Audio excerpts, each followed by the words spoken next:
Hai, Assalamualaikum dan selamat datang ke NJ TV. Hari ni saya nak buat murtabak cara saya yang semestinya mudah dan sedap. Okeylah, jom kita tengok bahan-bahan dan cara membuatnya. Jom kita masak. Mula-mula kita sediakan bahagian kulitnya dahulu. Satukan 350 gram tepung gandum bersama-sama dengan campuran air, 2 sudu besar susu pekat dan setengah sudu kecil garam halus yang disukap menjadi 230 ml. Masukkan bancuhan air ni sedikit demi sedikit sambil diuli sehingga membentuk dough.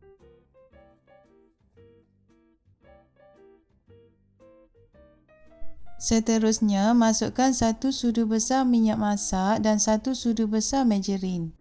Uli dough ni selama lebih kurang 10 minit atau sehingga dough elastik. Bila kita tarik-tarik seperti dalam video, dough kita tak mudah koyak, menandakan dough kita dah elastik. Rehatkan dough selama 30 minit dalam bekas yang bertutup. Setelah direhatkan, bahagikan dough kepada 8 biji sama besar dengan berat lebih kurang 73 gram setiap satu. Bulat-bulatkan dough dan masukkan dough ke dalam minyak masak. Rehatkan lagi dough selama 2 jam. Sementara menunggu dough direhatkan, sediakan intinya pula. Mula-mula panaskan sedikit minyak masak dan tumiskan 5 ulas bawang merah yang dipotong dadu. Bila bawang merah dah layu, masukkan 5 ulas bawang putih yang dicincang halus dan tumis bawang ni sehingga kekuningan. Seterusnya, masukkan 400 gram daging cincang, 1 sudu kecil serbuk kunyit, 1 sudu kecil serbuk kari, 1 sudu kecil serbuk jintan putih, 1 sudu kecil serbuk jintan manis, setengah sudu kecil serbuk ketumbar dan air. Kacau sebati. Masukkan 3 biji ubi kentang yang dipotong dadu, air, garam halus dan ajino secukupnya.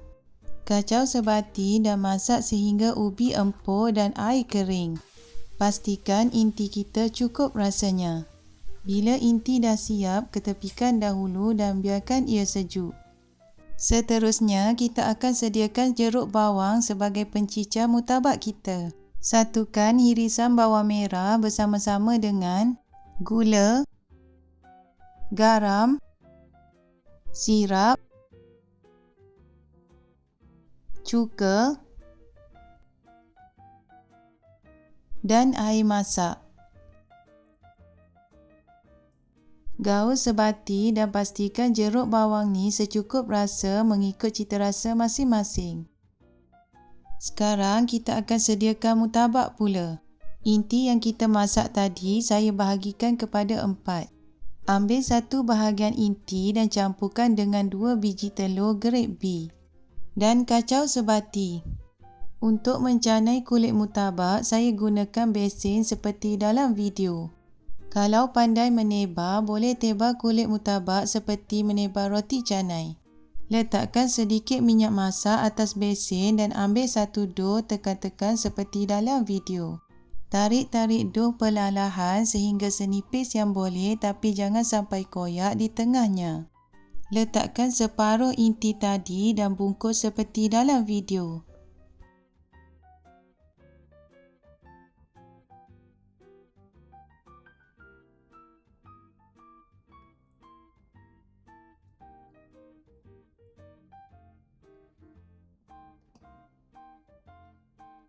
Panaskan non-stick pan dan letakkan sedikit minyak masak. Goreng murtabak dengan api yang kecil sehingga masak. Jika nak difrozenkan, jangan goreng murtabak terlalu garing, cukup sekadar intinya masak sahaja. Biarkan sejuk dan simpan dalam freezer. Alhamdulillah, murtabak kita dah siap. Jangan lupa mencuba dan kita jumpa lagi di video saya yang lain.